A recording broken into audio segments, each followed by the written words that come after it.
ગુજરાત વિધાનસભામાં બુધવારે કેબિનેટની બેઠક મળી હતી અને કેબિનેટની બેઠકમાં રાજ્ય સરકારે ખેડૂતલક્ષી અને ખાસ કરીને રાંધણ ગેસની જે અછત છે એના ઉપર બહુ મોટા આયોજન કરી અને એક રણનીતિ બનાવી છે કે કેવી રીતે સામાન્ય નાગરિકોને રાંધણ ગેસની અછત ભોગવવી ન પડે.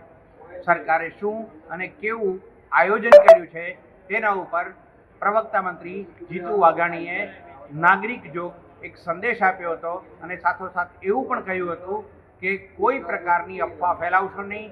જો રાંધણ ગેસની અછત ઉપર કોઈ પ્રકારની અફવા ધ્યાનમાં આવશે તો કડકમાં કડક કાર્યવાહી કરવામાં આવશે. ગુજરાતમાં રાંધણ ગેસની કોઈ અછત નથી અને ભવિષ્યમાં જો આવું કંઈ થાય તો રાજ્ય સરકારે કેન્દ્ર સાથે મળી અને એક સુપેરે અને સુવ્યવસ્થિત આયોજન કર્યું છે. શું કહ્યું જીતુ વાઘાણીએ? સાંભળો.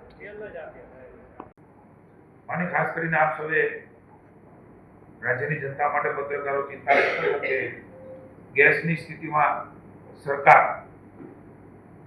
એક એવી કામગીરી કરીને શું પ્લાનિંગ કર્યું છે. આપણે સૌ જાણીએ છીએ કે જે પ્રકારની સ્થિતિ નિર્માણ થઈ છે એના કારણે હોર્મુઝ જળસંધિ મારફતે વૈશ્વિક એલએનજીના વેપારની અંદર ડિસ્ટર્બન્સ સ્વાભાવિક ક્રમે એ સમગ્ર વિશ્વ એ વહન ને સહન કરી રહ્યા છે. પણ માનનીય મોદી સાહેબની ભારતીય જનતા પાર્ટીની ભારતની સરકારે મધ્ય પૂર્વ સિવાયના દેશોમાં એટલે કે પશ્ચિમ આફ્રિકા અને યુએસએ થી મંગાવવાનું ચાલુ કરી દીધું છે. આગોતરું આયોજન અને પ્લાનિંગ એ કર્યું છે. કાર્ગો મારફતે આવવાનું શરૂ હવે ટૂંક સમયમાં થઈ જવાનું.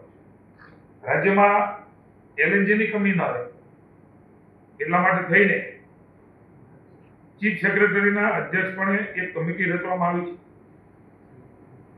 રાજ્ય અને કેન્દ્ર સરકાર સાથે રાજ્ય સરકાર કેન્દ્ર સરકાર સાથે સંકલનમાં રહીને તકલીફ ન પડે ઘરેલું ગેસને અને એમાં પણ ભાવ નહીં વધારવાનો નિર્ણય એ કેન્દ્રની સરકારે લીધો છે. એને આવકારીએ છીએ. ડોમેસ્ટિક પીએનજી અને સીએનજી એ બંનેનો ભારત સરકારે ભાવ નહીં વધારવાનો નિર્ણય લઈને દેશની જનતાને ખૂબ મોટી રાહત આપી છે અને પૂરતા પ્રમાણમાં કટ કર્યા વગર આ જથ્થો ઉપલબ્ધ થાય એના માટેની પણ વ્યવસ્થા એ કરી છે. અને રાજ્યની જનતા માટે પણ માનનીય મુખ્યમંત્રીના માર્ગદર્શન નીચે ચીફ સેક્રેટરીના અધ્યક્ષતાને બનેલી કમિટી એનો રિવ્યુ કરીને જ્યાં જેવી જરૂર પડે ત્યાં એ રાજ્ય સરકાર પણ એમાં ભાગીદાર બનીને ગ્રાહકોને પૂરતું ગેસ મળી રહે એની ચિંતા કરી છે. એલપીજી ઘરેલું સિલિન્ડરમાં પણ કાપ નહીં કરે એવો નિર્ણય લીધો છે. ડોમેસ્ટિક માં કોઈ પણ જાતનું તકલીફ ન પડે એની ચિંતા કરી છે. આપણે સૌ જાણીએ છીએ કે કોમર્શિયલ જે છે એમાં 80% મળી રહે એના માટેના પ્રયત્નો એ કંપનીઓ કરી રહી છે. આ પ્રકારે રાજ્યની અને કેન્દ્રની સરકાર મળીને આ જે સંકટ છે એ વિશ્વનું છે પણ હાથ ઉપર હાથ નહીં ધરીને કેન્દ્ર સરકારે ઇનિશિયેટિવ પગલાઓ લીધા છે. રાજ્ય સરકારે પણ એની જરૂરિયાતો જણાવીને રાજ્ય સરકારે જે કરવાનું છે એમણે પણ એ ખર્ચ ન કરવો પડે અને પૂરતો જથ્થો મળે એને કટ ન કરવું પડે એની ચિંતા એ કરી છે. કે રાજ્યની જનતાને હું જણાવું છું કે આપણે કોઈ પણ અફવામાં આવ્યા વગર સંગ્રહ ન થાય. પેટ્રોલ ડીઝલ પણ પૂરતું છે. આપણે જેટલી જરૂરિયાત છે જરૂરિયાતો સામાન્ય જે વાપરીએ એમાં ક્યાંય તકલીફ ન થાય એના માટે સરકારે આવશ્યક પગલાઓ લીધા છે.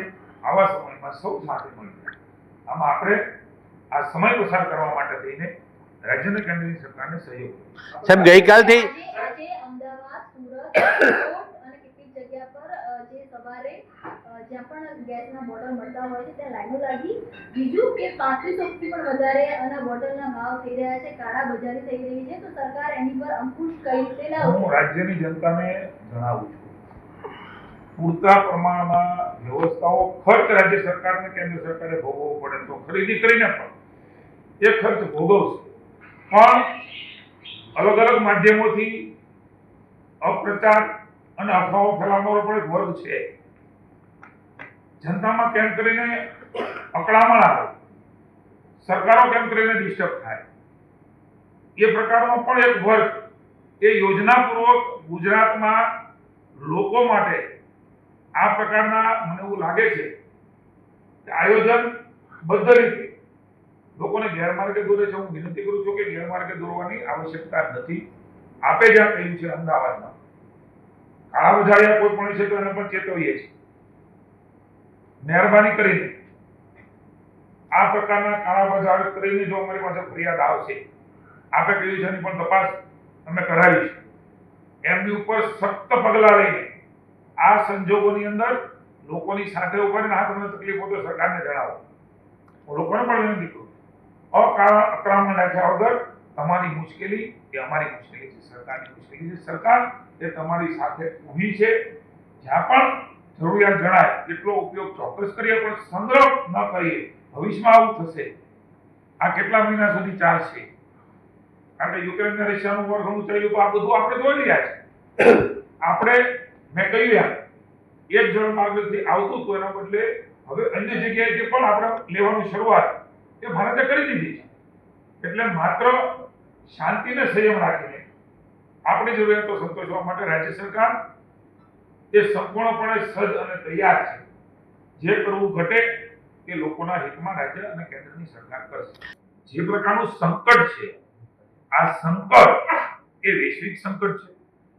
આપણે સૌ જાણીએ છીએ યુદ્ધની સ્થિતિ છે.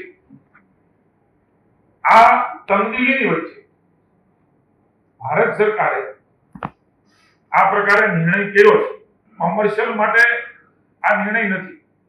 આ નિર્ણય એ માત્ર ને માત્ર ઘરેલું ઉત્પાદન જે છે, ડોમેસ્ટિક છે, અને ખાસ કરીને આપણા જે પંપો છે એ ને તકલીફ ન પડે એની પહેલી પ્રાયોરિટી આપે છે. એનો એવો નથી કે અન્ય જે કોમર્શિયલ છે, પણ હાલની સ્થિતિમાં હંમેશા પાણીની તંગી હોય ત્યારે ઇન્ડસ્ટ્રીઝને આપણે નથી આપતા હોતા.